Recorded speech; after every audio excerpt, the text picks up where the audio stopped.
জলের মধ্যে নুন লঙ্কা আর আলু দিয়ে ফোটাতে দিয়েছি। এখন দিয়ে দেবো শাক। আর এই যে শাকটাকে কেটে বেছে নিয়ে জলে ধুয়ে নিয়েছি ভালো করে, 2-3 বার পরিষ্কার করে ধুয়েছি। তারপরে এই ঝুড়িটার মধ্যে দিয়ে এই জলের মধ্যে দিয়ে দিয়েছি, জলটা ঝরে যাবে। এবারে শাকটাকে দিয়ে দেবো। এইদিকে দেখো আলুও গলে গেছে। তো এবারে আলু গলে গেছে, এবারে দিয়ে দেবো শাক।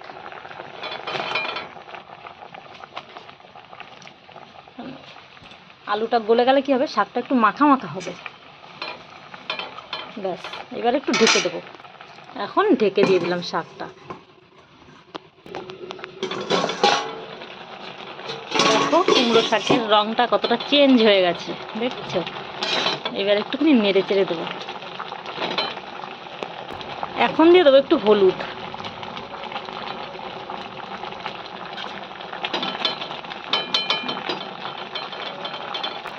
এইবারে আবার একটু ঢেকে দেবো। তো দেখি কতটা হলুদ, কালারটা আরও সুন্দর এসেছে এখন হলুদ দেওয়ার পরে, গলেও গেছে। এইবারে ফোড়নটা দিয়ে দেবো। এবারে ফোড়ন দিয়ে দিই।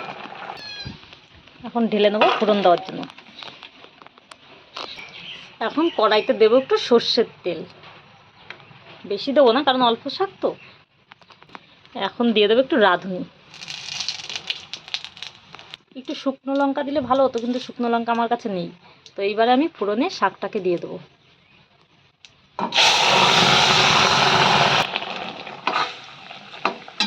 ফোড়নটা আমার হয়ে গেল, আর একবার একটু ঢেকে দেবো।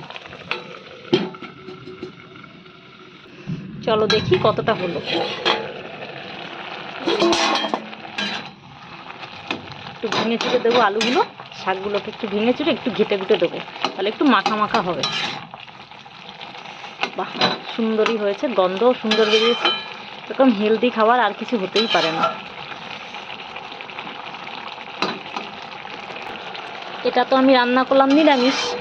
এটার মধ্যে তোমরা মাছের মাথা দিয়েও রান্না করতে পারো, আবার চিংড়ি মাছ দিয়েও রান্না করতে পারো। তো চিংড়ি মাছ দিয়ে রান্না করলে আরও বেশি সুস্বাদু হবে খেতে। আমার কাছে তো আজকে চিংড়ি মাছ নেই, তাই আমি নিরামিষই করলাম। আর এইটা এইভাবেই খেয়ে নেবো। তো আমার রান্নাটা রেডি হয়ে গেছে, এবার নামিয়ে নেবো। তো এই যে আমি এখন ঢেলে নেবো। তো এই দেখো আমার রান্না রেডি। এই যে কুমড়ো শাক রান্না রেডি হয়ে গেছে। তো খেতেও কিন্তু দারুণ হয় এটা।